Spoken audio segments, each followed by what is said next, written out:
জীবনে চলার পথে কর্ম ছাড়া কোনো বিকল্প নেই। এই কর্ম যেন কাল হয়ে দাঁড়িয়েছিল নাটোর বড়াইগ্রাম উপজেলার কুদল গ্রামে ধীরাজ পরামানিকের পরিবারের ওপর। পেটের দায়ে পুকুর ভরাট করতে গিয়ে স্বপ্ন দেখানোর মাধ্যমেই শুরু হয় বাধা বিপত্তিগুলো।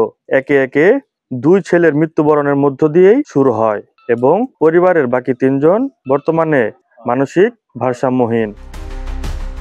নাটোর বড়াইল উপজেলার কুজাইল গ্রামে ৪৫ বছর আগে ঘটেছিল এক চাঞ্চল্যকর ও করুণ ঘটনা। পেটের দায়ে দিনমজুর ৪ ভাই মিলে পুকুর ভরাটের কাজ নিয়েছিলেন, কিন্তু সেই কাজের মধ্যেই নেমে আসে একের পর এক অঘটন। কাজের সময় নানা বাধা উপেক্ষা করেও তারা কাজ চালিয়ে যান।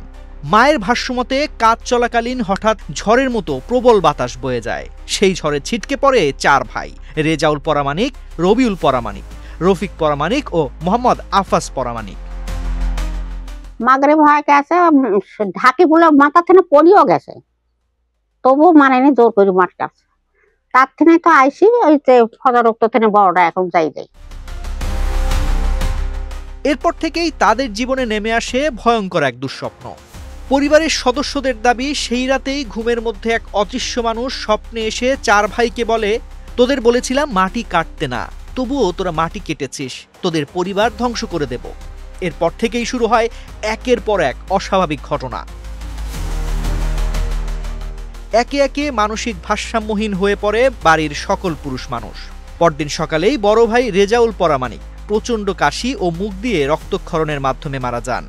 কয়েকদিনের মধ্যেই তৃতীয় ভাই রফিক কাজের জায়গায় গলায় দড়ি দিয়ে আত্মহত্যা করেন। দ্বিতীয় ভাই রবিউল বর্তমানে আংশিক মানসিক ভারসাম্যহীন অবস্থায় দিন কাটাচ্ছেন। আর সবচেয়ে ছোট ভাই আফাস পরামানিক রয়েছেন চরম মানসিক বিপর্যয়ে। বাড়ির কর্তা ৪ ভাইয়ের বাবা, তিনিও এখন আংশিক মানসিক ভারসাম্যহীন। কথা বলতে পারেন, কিন্তু স্বাভাবিকভাবে চলাফেরা করতে পারেন না।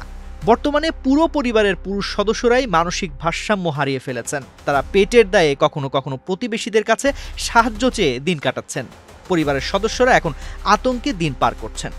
আগামী প্রজন্মের কি হবে সেই চিন্তায় তারা দিশেহারা।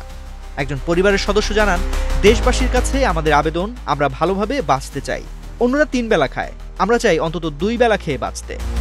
দিন কাটাচ্ছে, ওই যে মানুষের দিচ্ছে, ওই তাই ওই দিয়ে আসলে ফেতরা মেতরা দেয়, ধান চাল দেয়, ওইটা দিয়া এই যে খাওয়া দাওয়া করতেছি। ওষুধ পানি ওইটা দিয়াই করা কিনা হচ্ছে।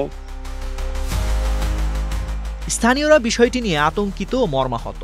কেউ কেউ ঘটনাকে অদ্ভুত ও রহস্যজনক বলছেন, আবার কেউ বিষয়টিকে মানসিক চাপ ও কুসংস্কারের ফলাফল বলে মনে করছেন।